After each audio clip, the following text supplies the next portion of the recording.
السلام علیکم ورحمۃ اللہ وبرکاتہ۔ الحمد للہ وحدہ والصلاة والسلام علی من لا نبی بعدہ۔ قال اللہ تعالی واعتصموا بحبل اللہ جميعا ولا تفرقوا واذكروا نعمة الله عليكم إذ كنتم أعداء فألف بين قلوبكم فأصبحتم بنعمته إخوانا أو كما قال عليه الصلاة والسلام۔ ایک ہوں مسلم حرم کی پاسبانی کے لیے، ایک ہوں مسلم حرم کی پاسبانی کے لیے، نیل کے ساحل سے لے کر تا بخا کے کاشغر۔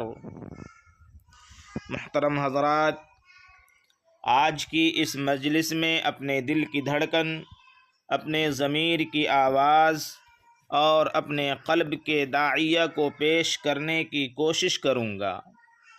اپنے جذبات پر قابو پا کر سنجیدگی کے ساتھ کچھ کہنا چاہوں گا۔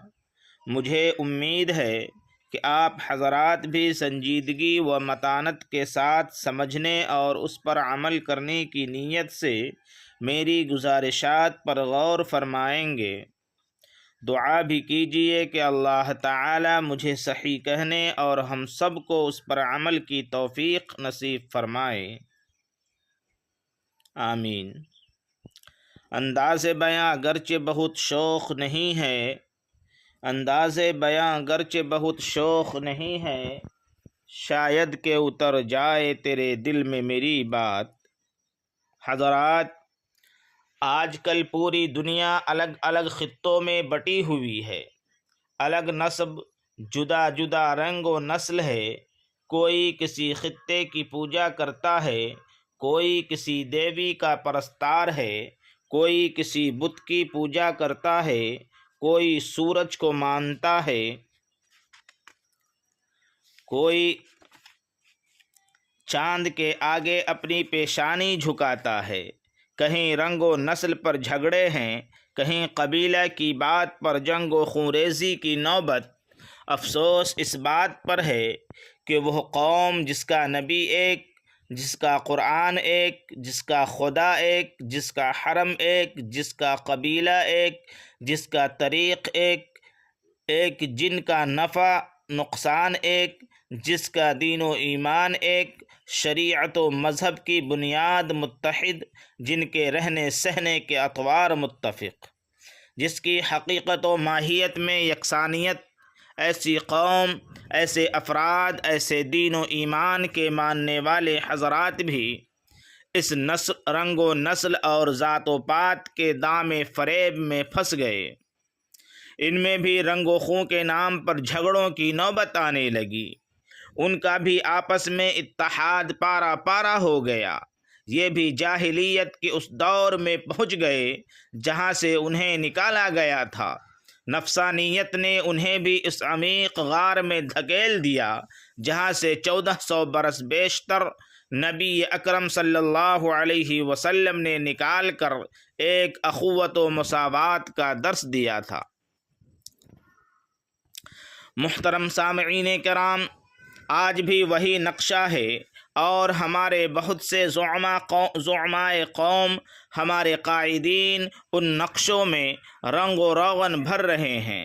اپنی منفعت و قیادت کے خاطر پوری قوم کا بلیک میل کر رہے ہیں، سیدھے سادھے عوام اور بھولے بھالے انسانوں کے طرز زندگی پر ڈاکہ ڈال رہے ہیں، ان کے ایمان و ایقان کے گلے گلزار کو ویرانوں میں تبدیل کر رہے ہیں۔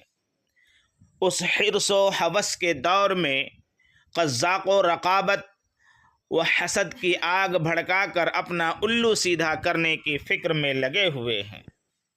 انہیں اس کی فکر نہیں کہ مستقبل میں یہ قوم اس فکر کے نتیجے میں کہاں سے کہاں پہنچ جائے گی، کتنے خطرات اسے گھیر لیں گے۔ یہ اس کی رقابت، تفرقہ بازی اس لیے خطرہ کی گھنٹی ہے۔ جہاں اس قوم کا اتحاد پارا پارا ہوا، ملت کے افراد اس دام رقابت کا شکار ہو گئے، تو یاد رکھیے وہ دن دور نہیں، ہماری رہی سہی ساکھ بھی ختم ہو جائے گی۔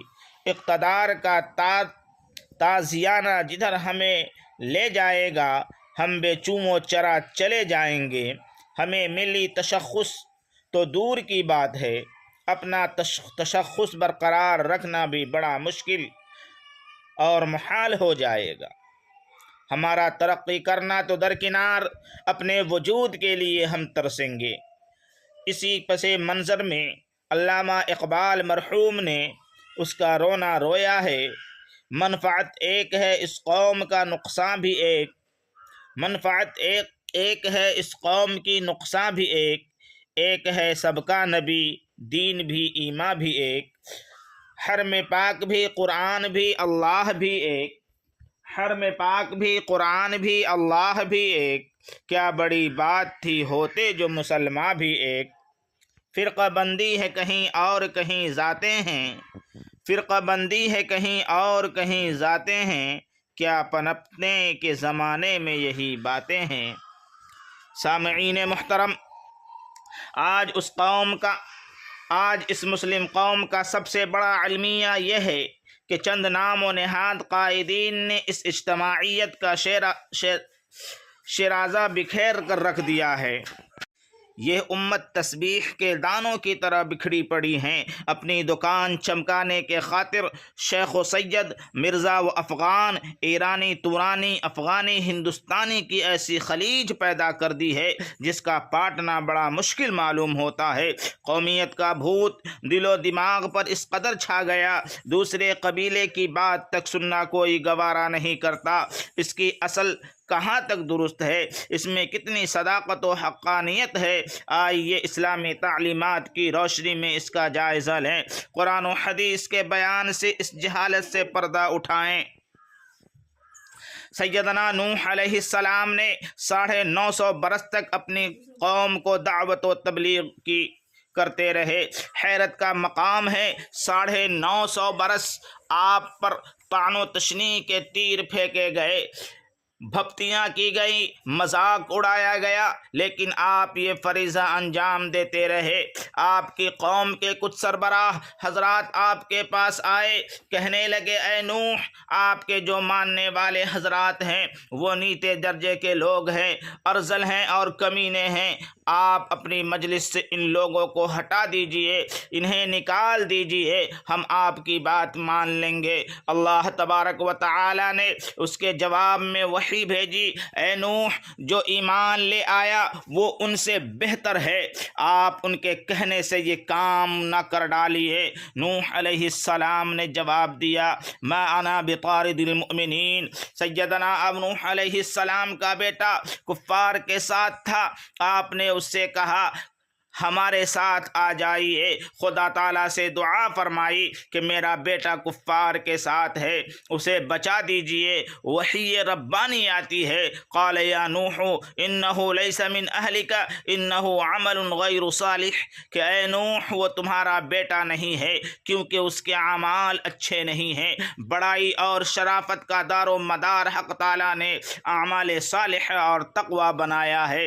نبی کریم صلی اللہ علیہ وسلم کی مجلس میں کچھ معزز قسم کے حضرات تشریف فرما تھے، آپ انہیں تبلیغ کرتے تھے، اسلام کی دعوت دے رہے تھے۔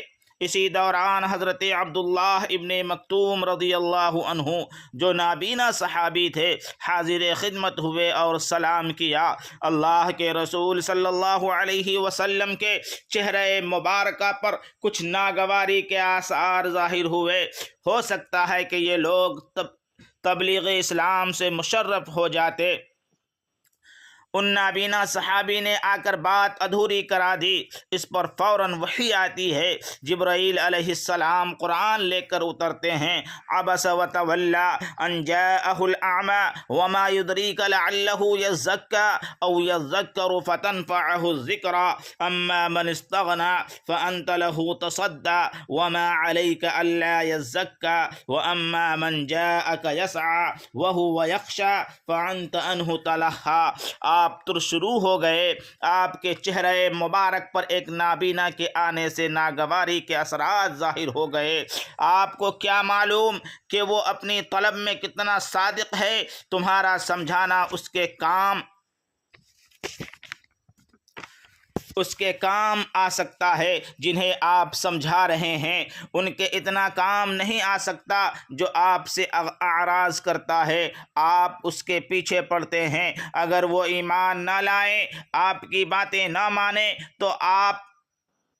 تو اس کا آپ پر کوئی الزام نہیں، اور جو طلب صادق کے ساتھ دوڑ دوڑ کر آپ کے پاس آتا ہے اور آپ اس سے تغافل کرتے ہیں، اس میں سخت تنبیہ ہے۔ تاجدار دو جہاں صلی اللہ علیہ وسلم۔ محترم دوستو، قرآن حکیم تو مساوات کا درس دینے کے لیے اتارا گیا۔ نبی کریم صلی اللہ علیہ وسلم بڑائی و عظمت کا معیار حسب و نسب، رنگ و نسل پر نہیں بلکہ تقوی اور اعمال صالحہ پر رکھا گیا۔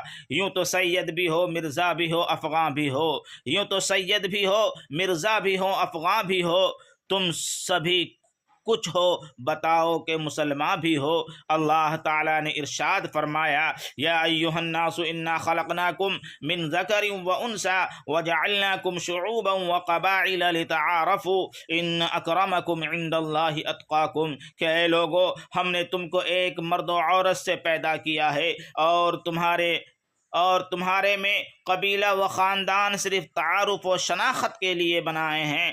تم میں باعزت وہ ہے جو تقوی میں سب سے زیادہ بڑھا ہوا ہے۔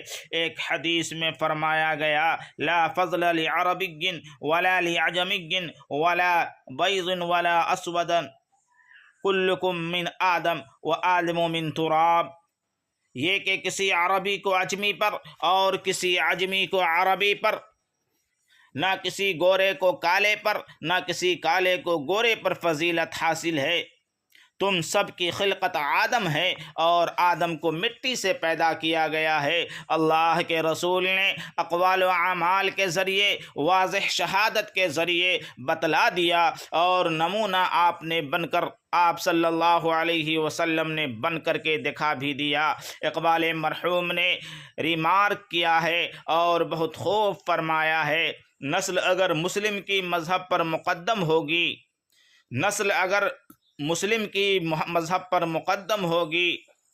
تا خلافت کی بنا دینا میں استوار، اڑ گیا دنیا ہے تو مانند خاک رہ گزر، لا کہیں سے ڈھونڈ کر اسلاف کا قلب و جگر۔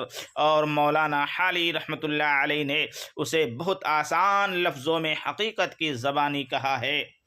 یہ پہلا سبق ہے کتاب خدا کا، کہ ہے ساری مخلوق کنبہ خدا کا۔ حضرات محترم، ہم آج اپنے گریبانوں میں جھانک کر دیکھیں، ہم نے شریعت کا کتنا پاس و لحاظ کیا ہے، کتنا دین سے ہمارا رابطہ ہے، ہمیں دین سے زیادہ محبت ہے یا قومیت سے؟ ہماری مسجدیں الگ ہیں، دینی مراکز کو ہم نے الگ عنوان دے رکھا ہے، مدارس ہماری قومیت کے نام سے یاد کیے جاتے ہیں، ہمارے دل و دماغ میں خدا کی محبت کم، حسب و نسب سے زیادہ تعلق ہے۔ سوچئے کہ اگر ہم اسلام کے قریب ہیں یا قومیت کے، اور یہ ذہن پیدا کردہ ان افراد کا ہے جو صرف اپنی دکان چمکانا چاہتے ہیں۔ اس لیے حضرات، ضرورت اس بات کی ہے کہ ہم اپنے اندر اخوت ایمانی پیدا کریں، اسلامی اصول پر ہم جان دے دیں، خدا کا بنایا ہوا قانون ہماری زندگی میں ہو، نبی کریم صلی اللہ علیہ وسلم کو ہم اپنا قائدین کی بات پر ترجیح دیں۔ بتانے رنگ و خوں کو توڑ کر ملت میں گم ہو جا، نہ ایرانی رہے باقی، نہ تورانی نہ افغانی۔ یہی مقصود فطرت ہے، یہی رمز مسلمانی، اخوت کی جہانگیری، محبت کی فراوانی۔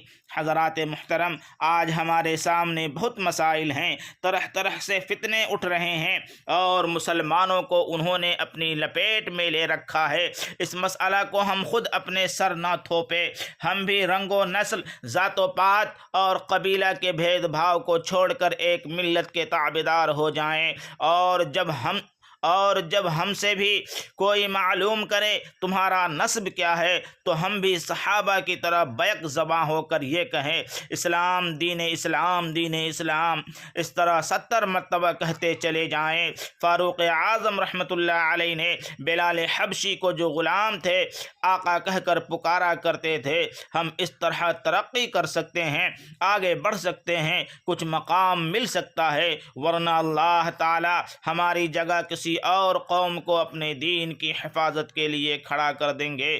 خدا تعالی سے دعا ہے کہ وہ ہمیں اور آپ کو عقل سلیم اور فہم صحیح عطا فرمائے۔ سبق پھر پڑھ صداقت کا، عدالت کا، شجاعت کا، سبق پھر پڑھ صداقت کا، عدالت کا، شجاعت کا، لیا جائے گا تجھ سے کام دنیا کی امامت کا۔